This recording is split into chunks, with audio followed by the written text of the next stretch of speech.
Hello everyone, तो welcome back in this new video lecture number 4। और कल हमने पढ़ा था विलयन की सांद्रता को व्यक्त करने की रासायनिक विधियां। उसमें एक वर्ड आ रहा था बार बार, तुल्यांकों की संख्या या तुल्यांकी भार। तो उसी पे ये बेस्ड है पूरा वीडियो, और इस वीडियो में हम डिस्कस करेंगे कि तुल्यांकी भार क्या होता है। ठीक है, तो देखते हैं, ये स्टार्ट करते हैं इस न्यू वीडियो को। चलो स्टार्ट करते हैं। देखो, तो तुल्यांकी भार क्या होता है। तुल्यांकी भार की पहला डिफिनीशन लिखेंगे। किसी तत्व का तुल्यांकी भार उसके द्रव्यमान भागों की वह संख्या है जो हाइड्रोजन के 1.008 द्रव्यमान भाग, ऑक्सीजन के 16 द्रव्यमान भाग तथा क्लोरीन के 35.5 द्रव्यमान भाग से संयुक्त होता है। इसका मतलब है किसी तत्व का तुल्यांकी भार है जो वह, अगर कोई रिएक्शन हो रही है, कोई केमिकल रिएक्शन हो रही है, उसमें कोई तत्व हाइड्रोजन के 1.008 से कितने भाग से जुड़ रहा है, ऑक्सीजन के 16 ग्राम द्रव्यमान भाग से कितना जुड़ रहा है तथा क्लोरीन के 35.5 द्रव्यमान भाग से कितना जुड़ रहा है। तो इसका मतलब होता है तुल्यांकी भार। तुल्यांकी भार का मतलब है कि वह तत्व हाइड्रोजन के कितने द्रव्यमान भाग से जुड़ रहा है, ऑक्सीजन के कितने द्रव्यमान भाग से जुड़ रहा है और क्लोरीन के कितने द्रव्यमान भाग से जुड़ रहा है, उसे कहते हैं तुल्यांकी भार। तो ये रही तुल्यांकी भार की डिफिनीशन। ठीक है, अब ये फार्मूला है, मेन फार्मूला, इसे याद रखेंगे।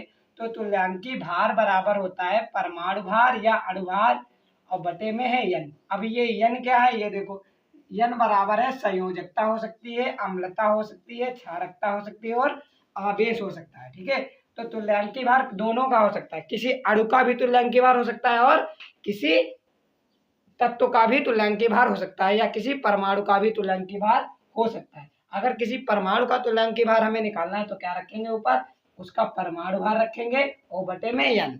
और यन क्या है वो मैं आपको बता चुका हूँ, यन क्या है, परमाणु की संयोजकता।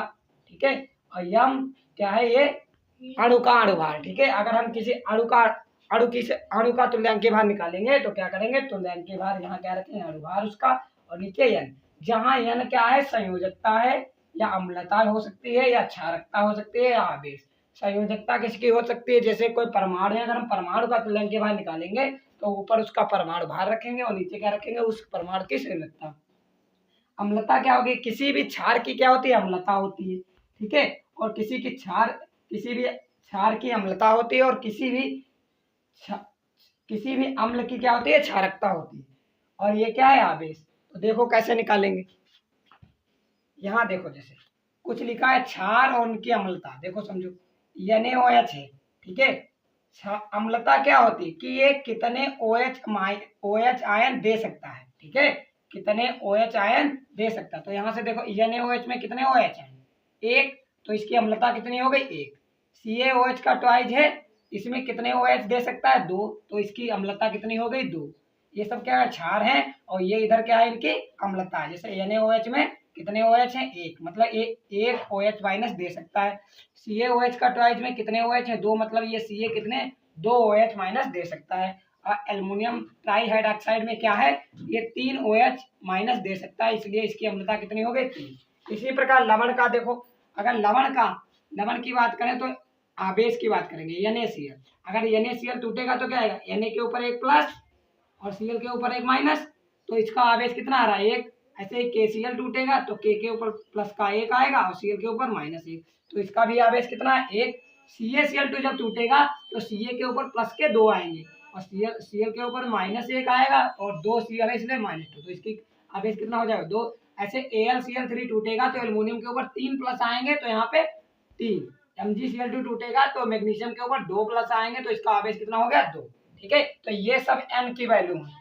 ऐसे देखो परमाणु, अगर परमाणु की संरचना Na है, Na हमें पता है सोडियम का एटॉमिक नंबर कितना होता है, 11। अगर हम सोडियम का इलेक्ट्रॉनिक विन्यास करेंगे तो 2 8 1, ठीक है, 2 8 1। तो बाहरी कोश में कितने इलेक्ट्रॉन आते हैं, एक, तो सोडियम अपना एक इलेक्ट्रॉन देगा ना, तभी तो उसकी बाहरी कक्षा में 8 इलेक्ट्रॉन बचेंगे, सोडियम अपना एक इलेक्ट्रॉन दे देगा, मतलब उसकी संरचना कितनी है, एक। ऐसे कैल्शियम कितना होता है, 20। जब हम इसका इलेक्ट्रॉनिक विन्यास करेंगे तो बाहरी कक्षा में कितने इलेक्ट्रॉन मिलेंगे, हमें 2। ठीक है, तो इसकी संरचना कितनी होती है, 2। एल्युमिनियम की संरचना होती है 3 और क्लोरीन की संरचना होती है 1 और ऑक्सीजन की संरचना होती है 2 और नाइट्रोजन की संरचना होती है कितनी, 3। और ये संयोजकता कैसे आती है वो आप इलेक्ट्रॉनिक विन्यास करके देख सकते हैं कि बाहरी कक्षा में कितने इलेक्ट्रॉन हैं। ठीक है, तो ये हो गई इसकी संयोजकता। अब क्या है, अम्ल, अम्ल की क्या होती है, मैंने आपको बताया क्षारकता। तो अम्ल क्या है, HCl। अब क्षारकता क्या होती है कि कोई अम्ल कितने H+ दे सकता है। जैसे HCl की बात करें तो ये कितने H देगा हमें, 1, तो इसकी क्षारकता कितनी, 1। H2SO4 सल्फ्यूरिक अम्ल की बात करें तो कितने H देगा, 2, तो क्षारकता कितनी होगी, 2। H3PO4 कितने देगा, 3 हाइड्रोजन देगा, तो इसका मतलब 3। HNO3 कितने देगा, 1 हाइड्रोजन, तो इसकी क्षारकता कितनी हो गई, 1। ठीक है, इसकी क्षारकता कितनी हो गई, 1। अब बात करते हैं इधर कि हाँ कुछ उदाहरण लेते हैं कि कैसे करेंगे। देखो उदाहरण में देखो, पहला एग्जाम्पल, अगर हम NaCl का तुल्यांकी भार निकालें तो कैसे निकालेंगे। देखो M/N, मतलब NaCl का ऊपर क्या रखेंगे, अणुभार, और नीचे क्या रखेंगे, N मतलब, अब ये क्या है, एक क्या है, अणु है ना, तो अणु के लिए हम क्या रखेंगे, यहाँ पे आवेश रख देंगे, NaCl का आवेश रख देंगे N की जगह पे।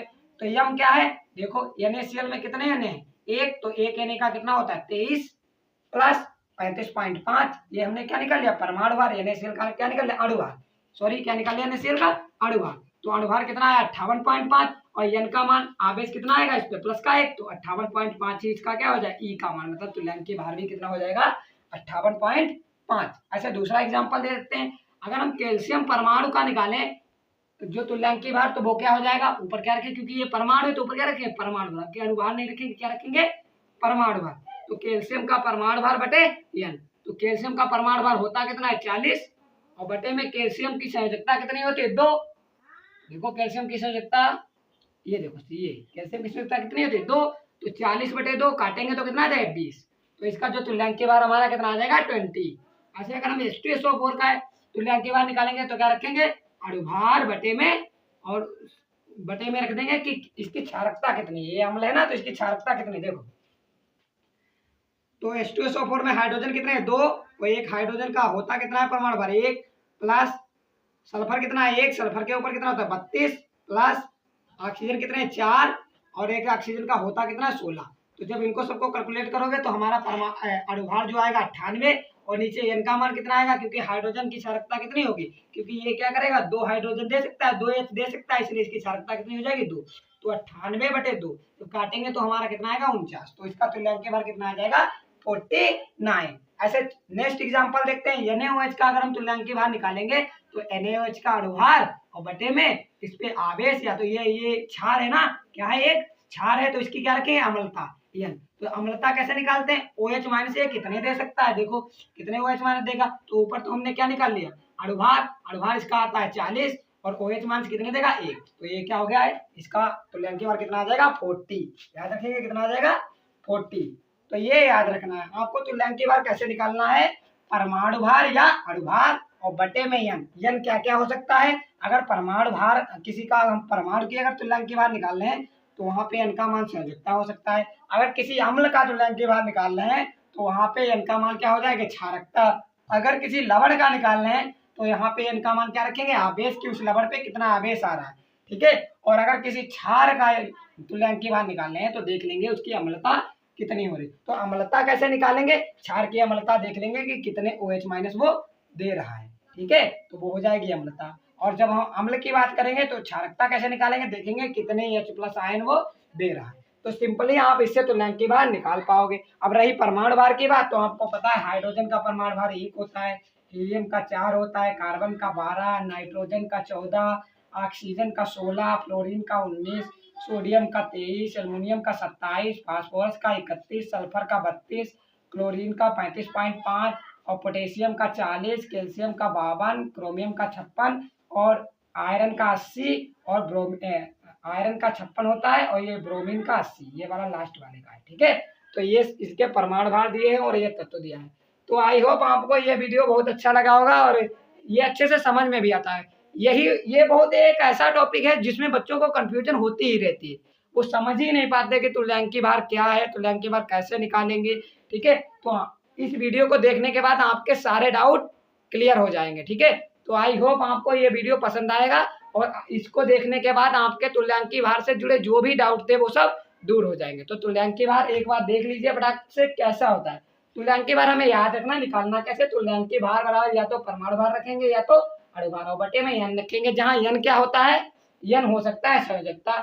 संयोजकता कब होगी? जब हम किसी परमाणु के अगर तुल्यांक के भार निकाल रहे हैं तो उसकी संयोजकता हो जाएगी। अगर किसी क्षार के तुल्यांक के भार निकालें तो उसकी अम्लता रखेंगे n की जगह पे, और अगर किसी अम्ल की बात कर रहे हैं तो उसकी क्षारकता रखेंगे, ठीक है। और अगर किसी लवण का हम तुल्यांक के भार निकालने हैं तो देख लेंगे उस पर कितना आवेश आ रहा है। जैसे मैंने आपको बताया NaOH क्या है? एक क्षार है, तो ये देखो कितने OH माने दे सकता है? केवल एक OH माने दे सकता है, तो इसकी अम्लता कितनी हो जाएगी? एक। जैसे CaOH का ट्राइज है, ये भी क्या है? एक क्षार, ये कितने दे सकता है OH माने? 2, तो इसकी अम्लता कितनी हो जाएगी? 2। एल्युमिनियम ट्राइहाइड्राइड से ये कितने दे सकता है? 3, तो इसकी अम्लता कितनी? 3। ऐसे लवण की बात करते हैं तो NaCl देखो, NaCl जब टूटेगा तो इसके ऊपर 1 प्लस आएगा, मतलब 1 आवेश। KCl टूटेगा तो 1 आएगा, CaCl2 टूटेगा तो कितना आएगा? 2 Cl लगे हैं ना, तो Ca के ऊपर 2 प्लस का चार्ज आ जाएगा, तो इसका आवेश कितना आ जाएगा? 2। AlCl3 में 3 आ जाएगा, मैग्नीशियम क्लोराइड में कितना आ जाएगा? 2, ठीक है। ऐसे ही सोडियम अगर परमाणु और संयोजकता की बात करें तो सोडियम की संयोजकता 1 होती है, कैल्शियम की 2 होती है, एल्युमिनियम की 3, क्लोरीन की 1 होती है, ऑक्सीजन की 2 होती है, और नाइट्रोजन की संयोजकता कितनी होती है? 3, ठीक है। ऐसे अम्ल की बात करेंगे तो अम्ल की क्या होगी? क्षारकता। तो ये अम्ल कितने हाइड्रोजन निकाल सकता है? देखो HCl है, कितने निकाल सकता है? 1 हाइड्रोजन है, केवल 1 ही निकाल पाएगा। इसमें 2 हाइड्रोजन है, कितने निकाल सकता है? 2। H3PO4 3 हाइड्रोजन है, कितने निकाल सकता है? 3। HNO3 में कितने निकालेगा? 1, ठीक है। तो वहां पे हमें वो मान रख देना। तो ये कुछ एग्जाम्पल मैंने आपको बताए, ठीक है। आप लोग इसे अच्छे से नोट कर लो, और इस वीडियो के बाद आपका तुल्यांकी भार से कोई भी डाउट नहीं रहेगा। अब मैं थोड़े क्वेश्चन साइड में, इस साइड में यहाँ पे कुछ क्वेश्चन लिखे दे रहा हूँ, आपको उनके तुल्यांकी भार कमेंट में बताने हैं कि उनका तुल्यांकी भार कितना आएगा। मैं यहाँ पे कुछ लिखे दे रहा हूँ, ठीक है। यहाँ पे जैसे आपको निकालना है H3PO4 का E निकालना है, E मतलब तुल्यांकी भार। दूसरा निकालना है HNO3 का E, और निकालना है पोटेशियम परमाणु का, पोटेशियम परमाणु का E, और निकालना है H2O2 का, H2O2 का E, और यहाँ पे निकालना है NaHCO3 का E। अगला निकालना है HCl का E। अगला हम निकालेंगे